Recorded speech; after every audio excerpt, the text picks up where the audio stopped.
you, Mr. Speaker. Order. To the Minister of Police, what reports has she received on the key factors that influenced the 2009 crime statistics? Mr. Speaker, the crime statistics today show that New Zealand has a serious violent element that has no respect for people, the community or the law, and it might well be a surprise to that member Clayton Cosgrove, but it's not a surprise over this side of the House. Two big factors in our crime statistics are reported family violence and an increase of alcohol and drug arrests due to increased focus on these crimes by police. Despite this... Order. Point of order, the Honourable Rodney Hyde. Sorry to interrupt the Minister on her feet, but I'm sitting very close to... I can't hear a word. There's just a constant barrage coming from the opposition benches. The opposition mightn't like to hear the answer, but I certainly would, and I'm sure others do too. I don't think I need further assistance on this one. I'd ask members to be a little more reasonable, but I don't blame the opposition totally at all on this, because the Minister, in answering the question, did include a provocative comment across the House that obviously brought more interjection back. And the remedy is partly in the Minister's hands not to be unnecessarily or gratuitously provocative. The Honourable Judith Collins.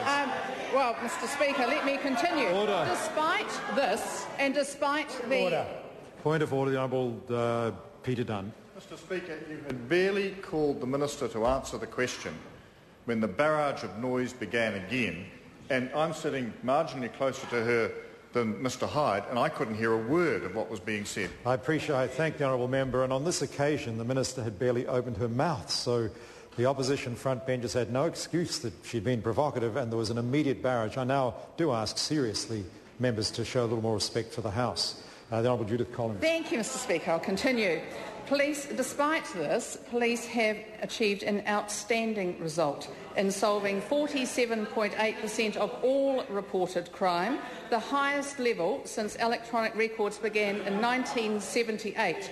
In fact, just today, police completed a major organised crime operation, the Bay of Plenty, with 115 arrests, the destruction of thousands of cannabis plants, the seizing of methamphetamine, cash and stolen property. Yet another great result from police. Sandra Gowdy.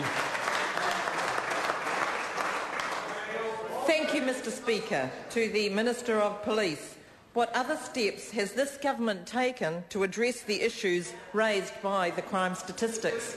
The Honourable Judith Collins. Mr. Speaker, while we've taken action to tougher sentences, parole and bail for violent offenders, improve police powers, crack down on gangs and and most importantly, actually to support the victims of crime.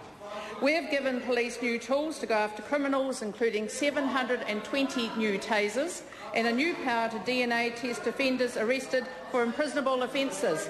We're putting 300 extra police on the front line, and 200 police officers are already deployed in South Auckland. This means police will catch more criminals, and they will be reflected in the statistics. The more police we have, the more rocks that they can look under, and that's exactly what's happening. Sandra Gowdy. Thank you, Mr. Speaker. To the Minister of Police, what steps has the government taken to help police cope with family violence? Mr. Speaker. Well, Mr. Speaker, actually, police have an incredibly difficult job. They are called in to clean up after the most horrendous cases of violence and domestic violence, putting their own safety on the line in most of these cases. In addition to the raft of laws effective from the 1st of December 2009, from July this year, police will be able to issue on-the-spot protection orders, and this means they'll be able to immediately remove any alleged violent person from a home for a period of up to 5 days without having to wait, in some cases, quite a long time for a court date. And very importantly, this government backs the police, giving them 600 extra staff, 720 tasers, and backing them when they have to take tough decisions about their safety and actually the safety of others. Mr. Speaker. Supplementary question, the Honourable Annette King. What evidence does she have? Order. The many member of this House is entitled to ask a question. Yes, the Honourable right, Annette Mr. King. Speaker, thank you. What evidence does she have to back up her claim that welfare dependency, in other words, beneficiaries, are responsible for the explosion of violent crime in New Zealand, the highest since we've seen in a decade in terms of murders? And isn't this just a continuation of the despicable attack on beneficiaries aimed at driving a wedge between those the government believe are the battlers and those they write off as the bludgers? Mr. Speaker. The Honourable Judith Collins. Mr. Speaker, if that member's going to start to quote me, she should actually quote the entire piece. What I've said is that intergenerational welfare dependency is actually a driver of crime. And if anyone wants to consider that, just think about the Harris gang that the Minister of Social Development alerted the public to just a few days ago. Gang members on benefits, too sick to work, according to that member.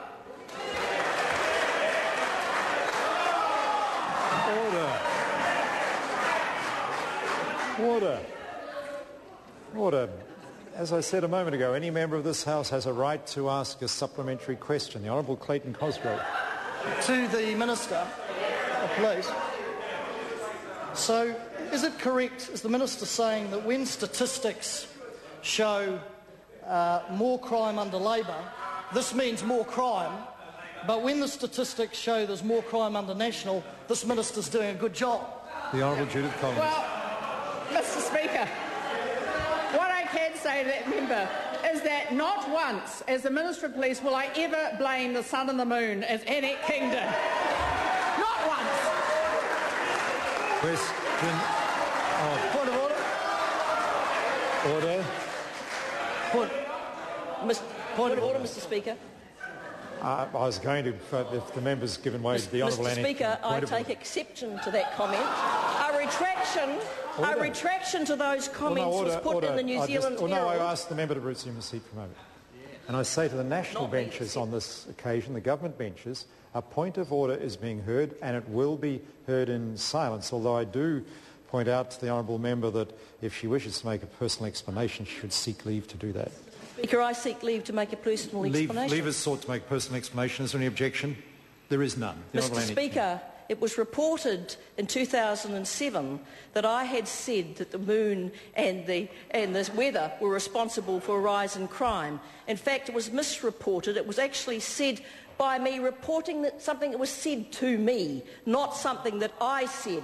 And I have corrected that in this House before, and I expect my word to be taken, Mr. Speaker. I thank the honourable member, and that will be the case. Point of order, sir. Point of order, the Honourable Clayton Cosgrove. I'm simply contesting the answer that was raised. It didn't address the question at all. It talked about an extraneous quote, which we now know is not true, and did not address the question at all, sir. Order. I think the member, on reflecting on his question, if he asks that type of question, he's going to get an answer that he hardly expects, and I think that's what he got, and we've had a personal explanation to deal with that answer, but I can't expect a more precise answer with that kind of question. Question number 6, Paul Quinn. Mr. Speaker,